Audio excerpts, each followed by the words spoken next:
ఎక్కడ బండి సంజయ్ కొడుకు ఒక్కడే లోకంలో తప్పు చేసిండు. తప్పు చేస్తే శిక్ష అన్నది ఉంటది, చట్టం అన్నది ఉన్నదా లేదా?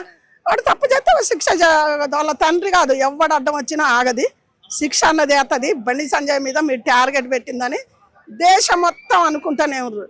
అలా చేసుడు కాదు. మీరు ఏదన్నా ఉంటే ఎదుర్కోండి, ఉండండి. కానీ ఇలా నా పార్టీ టీఆర్ఎస్ మేము రావాలి, వాళ్ళు ఎదుగుతారు అని వందలాది మందిని పెట్టి రోడ్డు మీదకి వచ్చి బీజేపీ వాళ్ళు అది బీజేపీ వాళ్ళని ఎన్నన్నా మీరు ఏం చేయలేరు.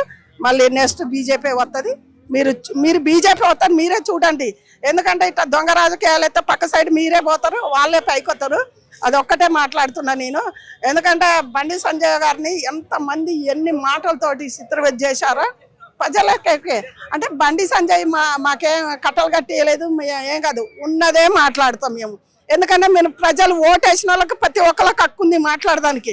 ఇవాళ అమ్మ వచ్చి ఒక మాట, ఈ అమ్మ వచ్చి, నేను కూడా అట్లాంటి అమ్మనే కదా, అందు గురించే నేను మాట్లాడుతున్నా. ఎందుకంటే ఇవాళ ఇప్పుడు ఒక అబ్బాయి మనకు కొన్ని రోజులు దోస్తానే ఉన్నాం. ఇప్పుడు ఆ అబ్బాయితోటి నువ్వు ట్రావెల్ చేసినాడు, ఆయన ఎందుకు పోతున్నావు బిడ్డ? ఇప్పుడు నీకు ఒక్కతే కూతురు, నీ ఇంట్లో ఒక కూతురు ఉన్నప్పుడు ఒక అబ్బాయి వచ్చి వేరే అబ్బాయి వచ్చి మన ఇంట్లో తిరుగుతుంటే నువ్వేమంటా? నాకు ఒక కూతురు ఉంది అయ్యా, మీ ఇంటికి రావద్దు అంటారు. లేకపోతే దేవస్థాల కాంచి కానీ ప్రతి ఒక్కళ్ళ ఏడికైనా ట్రావెల్ చేసారు. నువ్వు ఎందుకు తీసుకుపోయినావు? నీ కొడుకున్నా నీ కొడుకు దంటకు వచ్చిరని రేపు చెప్తావు, అవునా? మరి అది కూడా లేవు. మరి ఎందుకు రానిచ్చినావు నువ్వు? ఎందుకు అబ్బాయిని వాడుకున్నారు? ఇప్పుడు అమ్మాయికయ్యా మేము, ఎందుకంటే అమ్మాయి అంటే మాలాంటి అమ్మాయే, అవును కదా? అమ్మాయికయ్యా మేము. ఆయనకు లంగే, వాడికి శిక్ష వేయాలి. శిక్ష తండ్రే ఏమంటాడు, ప్రజలు ఏమంటారు? తప్పు ఎవరిదైనా తప్పే. అందు గురించే, ఎందుకంటే పిల్లల్ని మనమైనా జాగ్రత్తగా పెట్టుకోవాలి కదా. ఆ అబ్బాయిని ఇంట్లో ఎందుకు ఉంచుకున్నావు?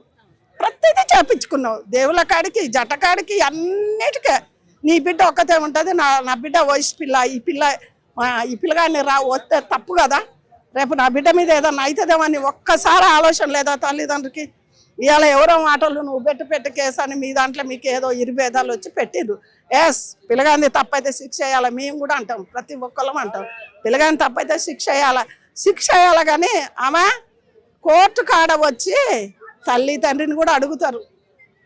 ఇది ఒక్కళ్ళకే కాదు, తల్లిదండ్రిని కూడా అడుగుతారు. చట్టం అంటే పిల్లగానికి చుట్టం కాదు, పిల్లకు చుట్టం కాదు. ఆడ నిజాలు చెప్పాలి. ఒక్కొక్క పాయింట్ అడుగుతుంటే కోర్టు జడ్జిమెంట్ అంటే ఏమనుకుంటున్నా? తప్పైతే ఆయనకి 20 ఏళ్ళు కాదు 30 ఏళ్ళు లేని ఆయన రాజకీయం దెబ్బతినేది కదా.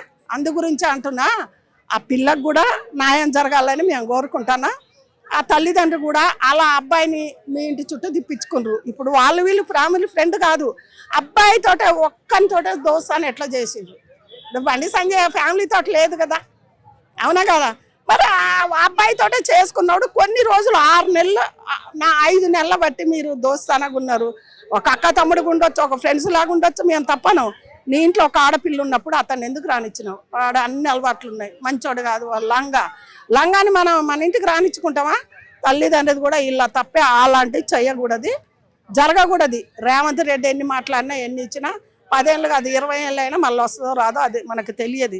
మీ రాజకీయంలో మీకే ఎన్నో కుతంత్రాలు ఉన్నాయి.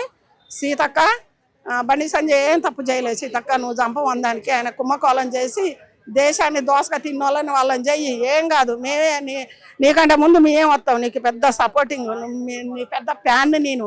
ఎందుకంటే చాలామంది అన్యాయం అయిపోతుండే. సీతక్క ఒక్కరోజు నోరు తెరవలే. మరి ఈ అబ్బాయి కోసం ఏంది సీతక్క? బండి సంజయ్ కూడా అంతమంది ఉరికొస్తారు ఎందుకు సీతక్క? ఎందుకంటే బండి సంజయ్ గారికి శిక్షించడానికి లాయర్ ఉంది, కోర్టు ఉంది, జడ్జి ఉంది, చట్టం ఉంది, అన్నీ ఉన్నాయి. సీతక్క పిల్లగాని మేము కూడా అంటున్నాం, పిల్లగానిదే తప్పు లంగా అంటున్నావు అక్క. నువ్వు బండి సంజయ్ దొంగ, లేకపోతే ఆయన స్టెప్ ఎక్కుతాడు, ఆయన కింద పడేయాలన్నా ఆయన ఇంకా ఎక్కుతాడు అక్క. మీ వీళ్ళందరి సానుభూతితో కూడా ఓట్లు వస్తాయి అక్క. బీజేపీ వాళ్ళకి ఏం దెబ్బలేదు. కిషన్ రెడ్డిని కూడా మీరేం నిందించొద్దు. ఎందుకంటే అందరిలాగా కిషన్ రెడ్డి కూడా ఒకళ్ళని విమర్శించే వ్యక్తి కాదు. ఒక మాట చెప్పాలంటే కిషన్ రెడ్డి నానే అర్హత ఎవరికి లేదు అంటే ఊకో మేమైతే. ఇది నేను ముఖాముఖిగా చెప్తున్నా.